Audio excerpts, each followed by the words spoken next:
Yo. Welcome into the ChrisBeCappinn Show. Today is October the 11th, and it's a special day, man. Today is the day that we start the NBA previews for the upcoming 2025-2026 NBA season, man. Excited to be back into the NBA. As I said in my last video, you guys have been keeping up. The WNBA did not treat me so well. I ended up not betting the game last night, but I was wrong. I was wrong about the total. I was right about the aces, so I probably would have split. I was wrong about Asia Wilson rebounds. She ended up going under her rebound prop. But all is good in my eyes. The WNBA season is over. I finished down about eight units, and now we move into the NBA show. So tap in with me if you guys are new and it's your first time joining the channel. Hit the like button for me if you can. Join the subscribe to the channel and turn the notification bell on so you guys know when the rest of the previews will be up as well. And let's jump into it, man. A lot to go over, so I'm not going to spend too much time talking at the beginning of these videos. We're going to jump right into it. So let's do just that, man. If you've been with me for a while, I think this is my 4th or 5th year doing the NBA preview. So you guys know the format. We're going to jump right into it. I am going to give you guys first season that we're going to talk NBA preview, NBA future win bets with JaXon, your AI sports betting tool. So you guys know I'm a big fan of JaXon, using AI to not make my picks, right? Like I don't want you guys to think that this is a microwave process at all. And for people that's been around for a while, you know that typically I don't even bet with JaXon bets, but I want to give you guys just some thought processes on what JaXon is thinking based on the algorithms, based on the news and the notes that are available. So use the promo code ChrisBeCappinn 2 P's 2 N's 50% off your first payment. Check JaXon out. The link is in the description of the video, and let's jump into it, man. So I'm gonna give you guys one look per game, one look per video with JaXon. The first one was a prompt that I typed in, which was what's the best NBA futures bet based on current what's the best future current bet based on current NBA markets and why? So JaXon likes the New York Knicks to win the championship. This is plus 1100. It doesn't tell me what book. It says it's massive value due to the Eastern Conference chaos and the Knicks established contender status. So the Knicks are one of the teams that we'll be previewing today. We'll talk about that in just a second. News and value narrative. So while Oklahoma City Thunder are the favorite to repeat at plus 220, the best value pick on the board is the New York Knicks at plus 1100, primarily due to the sudden and dramatic shakeup in the Eastern Conference. Eastern Conference chaos. The East is now described as wide open. The two teams are expected to dominate, have been severely impacted. Boston Celtics star Jayson Tatum suffered a ruptured Achilles tendon and missed the East and will miss the entire season. Even though there is news that Jayson Tatum may be back, just FYI, but that'll be a lot longer towards the end of the season as videos of him dunking, as people know. Furthermore, Boston traded away Kristaps Porzingis and Drew Holiday, lost Al Horford in free agency, significantly weakening their roster. The Indiana Pacers guard Tyrese Halliburton is tore his Achilles in the NBA Finals and is expected to miss the entire 2025-2026 campaign. New York Knicks position. So with the two top contenders in the Eastern Conference facing catastrophic injuries and roster dismantling, the Knicks plus 1100 are now positioned as one of the East early favorites to win the conference, second only to the Cleveland Cavaliers at plus 650. The value, so betting the Knicks at plus 1100 to win the title offers tremendous value. They're a stable, deep team that was already a contender and now have the benefit of the sudden and severe weakening of their primary conference rivals. If they can navigate the East, their odds will shorten dramatically, making this a high reward future bet. And that makes a ton of sense to me, man. Let you guys let me know in the comment section if you think the Knicks have a chance to win it all. I mean, this makes a lot of sense in my opinion. Don't really like the Knicks as a favorite too often, but if we'll talk about the Knicks. We will talk about the Knicks because the Knicks are in the Atlantic Division. So no further ado, let's jump into it, man. We'll start off with the Boston Celtics. So Boston, and the way I'm gonna do this, right? You guys see the recap on the screen. These are just like some advanced numbers. But we'll talk about, as we always do, last season recap. We'll talk additions, we'll talk subtractions, off-season notes, strength of schedule based on this season, projected win totals, additional notes, and then we'll go to the next team. So first up, we got the Boston Celtics. The Boston Celtics were absolute money last season. They finished the season 61-21, 61-21 straight up. They were 39-41-2 against the spread in the regular season. 45-37 to the under. They were one of the best defensive teams, as you can see, ranked 5th, offense ranked 3rd. We know Joe Mazzulla liked to shoot a bunch of threes. I think they broke a record for, I think it was 50+ threes shot in the preseason game. So they're firing already. That was this season in the preseason. They've already been firing. So they finished 2nd in the East, lost in the conference finals to the New York Knicks, of course, when Jason Tatum went down with that ruptured Achilles. This offseason, they go out, they add Chris Boucher, they add Luka Garza to replace Luke Kornet, who's in San Antonio. Then you get Anthony Simons, who's supposed to be working on his defense. We'll see what that looks like. And those are the big additions. As far as the subtractions, JaXon kind of mentioned it. Drew Holiday is now in Portland. Porzingis is in Atlanta. Al Horford is in Golden State. And Luke Kornet, like I just mentioned, is in San Antonio. So a lot of that rotational depth is going to be gone. Off-season notes. Quinta is the backup center. I think he'll play a much bigger role. I think with Porzingis gone now, they'll need him to step up, especially without having Luke Kornet as well. So he'll be big. Peyton Pritchard is going to see, he's going to have to get busy. He's going to have to see increase usage, even though he won, what was it, 6th man of the year last year. Peyton Pritchard's going to have to get super busy. Derek White's going to have to get busy this season. Joe Mazzulla quoted about the expectations for Media Day. And Joe Mazzulla is an interesting guy, man. He said, quote, if I ever get to the point where I start basing my motivation on the expectations of others, I'll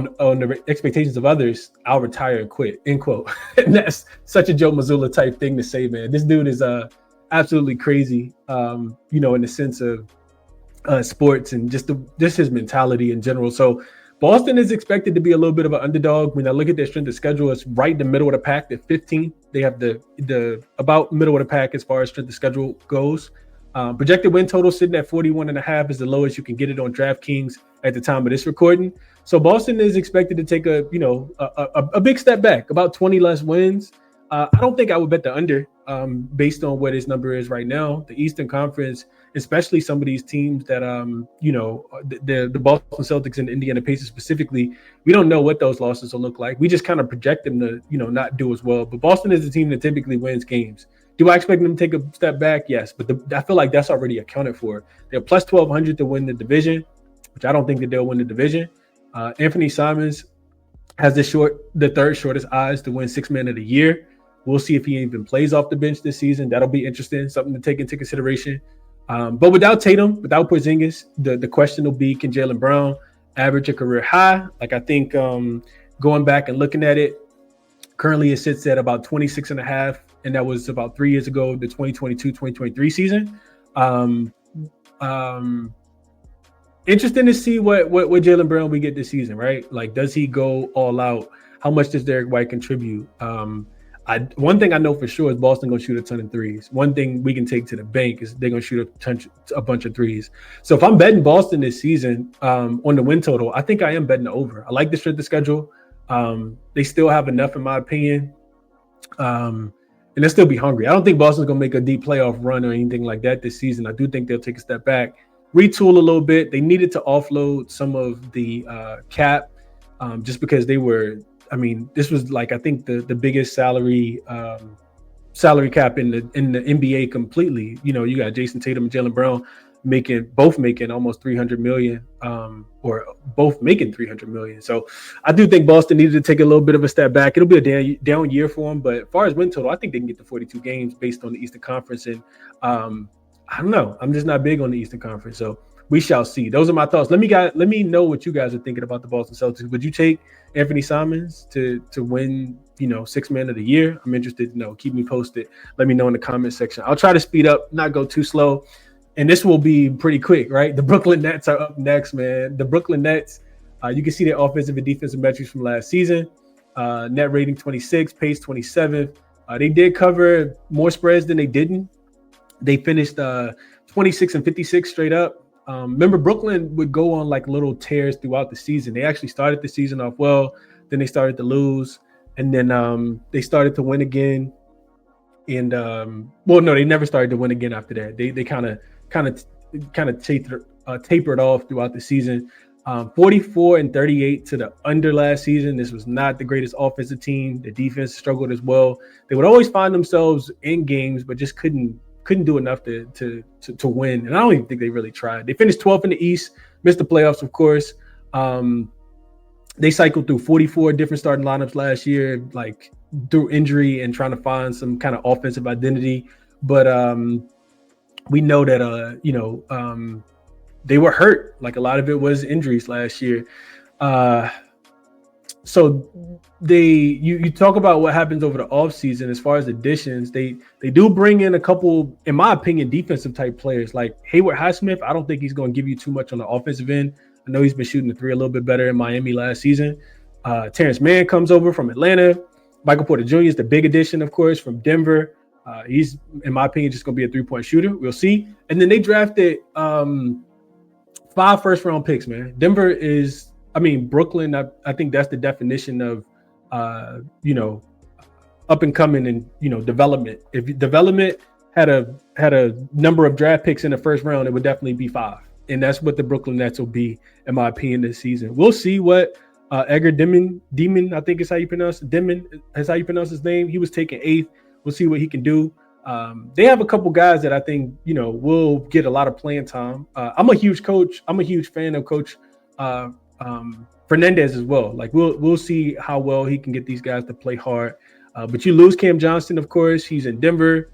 Keon Johnson was waived. D'Lo's now in Brooklyn. Trent Watford left in free agency as well. But they did re-sign Cam Thomas. They still have Daron Sharp. Tyrese Martin is still there. Drew Timme is still there. Zaire Williams is still there. You still got Nick Claxton to play a little bit of defense, but they'll be rebuilding, in my opinion.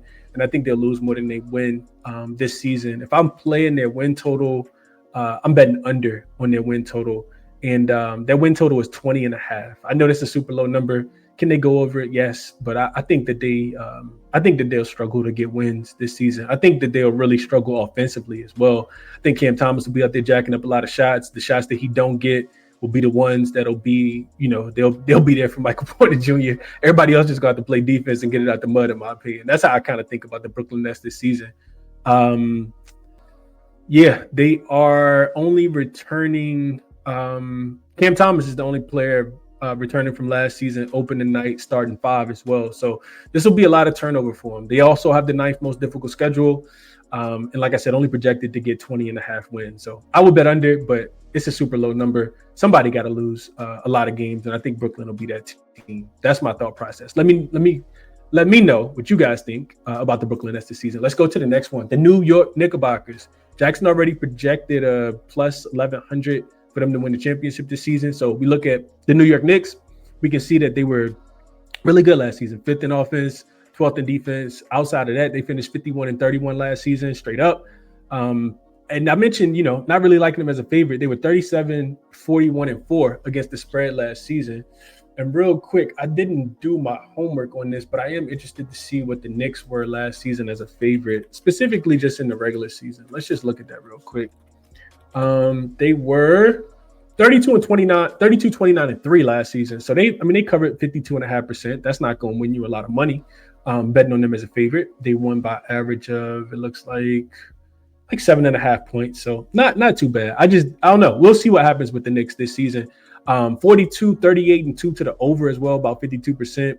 3rd in the East, of course. Lost in the conference finals to the Indiana Pacers. They go out and, start at the top. They fired, they get Tibbs out of there, bring in Mike Brown for some fresh new energy coaching, from an energy perspective. Jordan Clarkson comes over from Utah. That's going to be a big splash for them. Potential, 6 Man of the Year candidate Jordan Clarkson is. They do also get Gershon Yabusele comes up the street from Philly. That's going to be huge for them, especially with, some of the injuries that the Knicks typically have to their front court. So we'll see how big of a splash he can make, but I do like the additions. The thing that the Knicks always get a lot of slack for, which I think is appropriate, was their ability to be able to have a deep bench. They just always struggle when you got Campaign coming off the bench. Campaign isn't there anymore, but when you got Campaign coming off the bench and you're not really getting a lot outside of Miles McBride, I do think that you deserve some of that criticism. So I went through and I was looking at going back and listening to the media day availability for the New York Knicks, and Coach Mike Brown emphasized that the offense will want to play faster. They want to be more fluid, more off-ball movement and spacing. He also stressed the physicality on defense and being able to push the pace. Jalen Brunson adapted to some of the off-ball looks that Coach Mike Brown wants to implement. So he isn't just pounding the rock, dribbling back and forth, trying to make his own play, which is, Jalen Brunson is probably a top 3 ISO player in the NBA. But trying to do a little bit more to open up this offense a little bit. Couple things to like here for the Knicks. They didn't lose anyone. They even bought in Malcolm Brogdon for training camp. So we'll see if he end up making the team. I think he could be a big piece. I really wanted him to go to LA to be on my Lakers, but that's just me being selfish. And he's dealt with a lot of injuries in his career as well. The question you have to ask yourself, though, is does it take one more year to put all these pieces together? I'm not sure, man. I think continuity and cohesion is often overlooked when you're looking at teams in different times of the season. They do have some dogs on this team. They have some grit on this team. And I think that's why they were able to go into Boston and win a couple games in the playoffs last year and ultimately beat the Boston Celtics. Even if Tatum plays, I still think that the Celtics wouldn't lose that series. So I think that they do have a legitimate chance to come out the East, man, and compete for a title, barring any key injuries. The bench, like I said, was the problem last season, and I think they did get a lot stronger. When I look at the strength of schedule for the Knicks this season, it's the second easiest. They projected win total is 53.5. The Knicks can be a little fragile at times, so that scares me a little bit. But I love Karl-Anthony Towns. I think he had a big impact and made his mark, being the first year there. And we also got to remember that Bridges was his first year there as well. So they were kind of building on the fly last year. So having a year together, some continuity, some cohesion, I think is definitely helpful. They're the favorite to win the Atlantic Division, minus 250, the best odds on FanDuel. Jordan Clarkson also has the 5th shortest odds to win the 6th Man of the Year. And like JaXon said, they're plus 1,100. I'm not sure where that book was, but I saw plus 1,000. Plus 1,000, plus 1,100 to win the championship, which is the 4th shortest odd. So take that information, do what you want. I do think the Knicks are going to have a really, really good season this year. All right, trying to keep it short and concise, but also give you guys all of the information. We got 2 more teams to get through. The next one is the Philadelphia 76ers. Last season, this information can't be updated because Philly did not finish with the 5th best offense. Maybe I forgot to update this. Yeah, this can't be right. Let's update it though, because man, no way possible I can sleep with myself. You guys thinking that I thought that the Philadelphia 76ers had the 5th best offense last season, because that wasn't even close. So let's update this real quick. Philly actually finished with they were 22nd in offensive rating. They were 26th in defensive rating. And all this will make sense in just a second. As far as net rating, they finished, let's see. 25th as well. Yeah, this all makes sense. We got to remember, Philly wasn't good last year. And pace, they were 22nd in pace as well. So I forgot to update all of this. My apologies for that. ATS-wise, let's just double check this real quick as well. I don't know if I updated this. No, that can't be right. Philly was one of the worst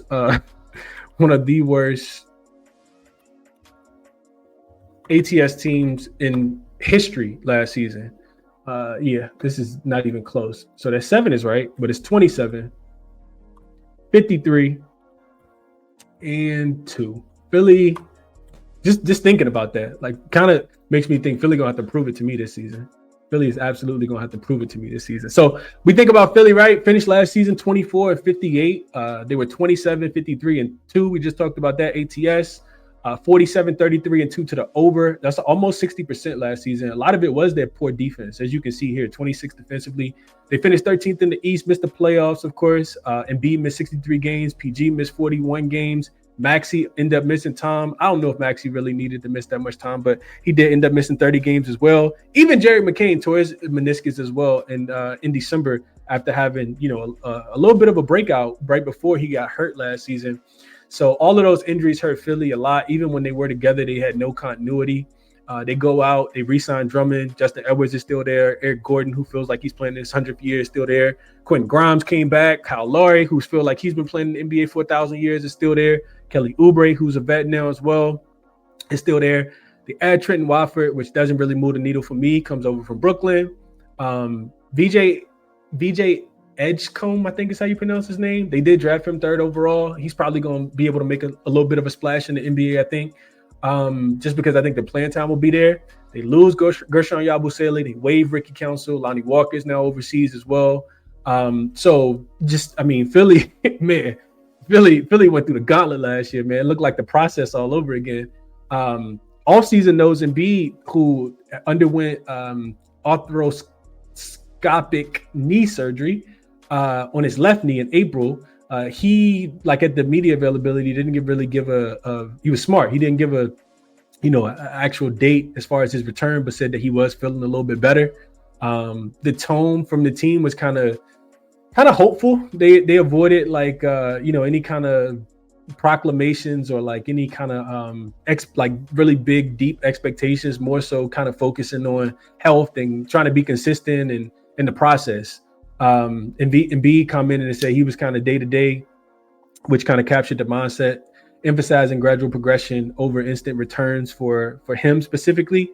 Their strength of schedule is the 10th easiest. They league have 14 games where they do have the rest advantage. I think they're tied with 2 other teams in that regard. It could be easier for Philly this season. Their projected win total is a lot lower than it was last season. 42.5 minus 105 on DraftKings at the time of this recording. They're plus 700 to win the division on DraftKings. And they keep their pick if it's a top 4 pick. Because I think a lot of it was tanking last season when we see them shut guys down at the end of the season when they absolutely had nothing to play for. So Philly, I don't know, man. Like, they got a lot to prove. I wouldn't take their season win total over. I think if Embiid's not there, they're really going to struggle at, giving up a lot of points, because as good as Embiid is on the offensive end, he's just that good on the defensive end as well. His ability to protect the rim, rebound the basketball, block shots, get deflections, all of those things, I think. But if they win, I think it's going to be because they scored a basketball. That's just my personal opinion. I know Nick Nurse is a defensive coach, but Philly defense was so bad last season. I would, and then now like the other players are only getting older as well. Like Paul George is not a lockdown defender in my opinion anymore. We'll see if he can come back and be the offensive, threat that they thought they were going to get before he got hurt last season. But that's to be determined as well, man. I'm not betting on Philly right now. If I'm betting win total, 42.5 feels about right. I don't think I would touch anything. I'm definitely not taking them to win the division. Like I just can't see any of that. So that's my thought process on the Philadelphia 76ers. Not really interested at all in this team. Tyrese Maxey, I think, will come back, have a big season. I think you kind of transition the keys over to him from Embiid and Paul George, and Jared McCain comes back and they make a splash. But I'm not betting on Philly this season. That's my thought process on Philly. Let me know what you guys are thinking about Philly. Last but not least, like I said, I'm trying to keep these short. Toronto Raptors are last but not least. They are, and I think these numbers are right. Let me just double check real quick. Toronto, the Raptors. Yeah, these are correct. I did update these. 25th, 14th. Yeah, so these are their offensive and defensive ratings. 17th in net rating. 11th in pace last season. They did cover a lot of spreads, 47, 31, and 4 last season. Toronto Raptors went on a nice little run in certain parts of the season. Overall, they finished 30 and 52 straight up, though, even though they covered, like I said, 60% of their games. Over-under was about even, 41, 40, and 1 to the over-under. They did finish 11th in the East, missed the playoffs, of course. They were hit by the injury bug early. Scotty Barnes, then quickly. Both missed a lot of time. They started 7-26 last season through first 33 games, but finished the season 22-21 in their final 43 games. And they did have a deep rotation, man. That's one of the things you kind of got to like about Toronto. They over the offseason, they re-signed Jakob Poeltl, who was really, really big for them last season in the middle. Garrett Temple came back, who I think that's just for veteran leadership. Garrett Temple not moving the needle at all. They also went out and got Mamushvili, Sandro Mamushvili. They're really, really excited to have him. Think he's very versatile, can play the 3, can play the 4, can play the 5, more 4 or 5, but play a little 3 as well.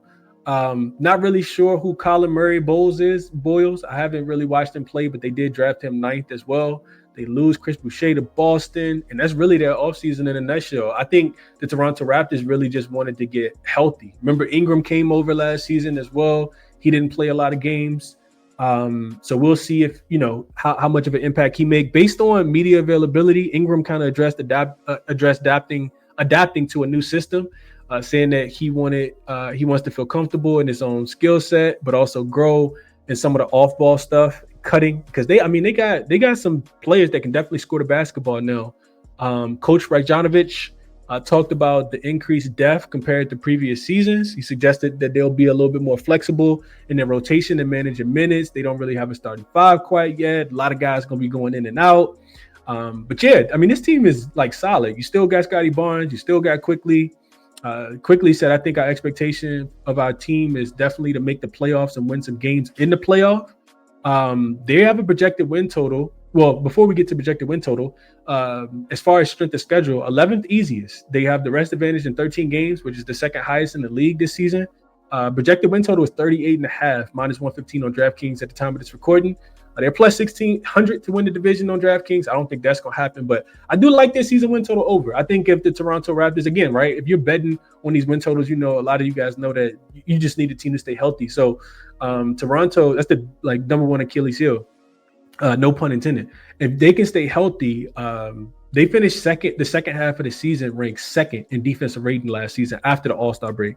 Now, a healthy Ingram, returning faces and other, players being healthy as well, I think that they can make a run this season. I'm not saying that they're even going to win a playoff, series, but I do think that they'll make the playoffs. I like Toronto this season. Over 38.5 feels obtainable for me. So the Toronto Raptors, of any team that we've talked about so far, is the team that I kind of like the most, man. You always got to kind of look for value, right? Like, who's going to be the Detroit Pistons from last season? And I'm not saying Toronto is going to be it, but I'm expecting a major,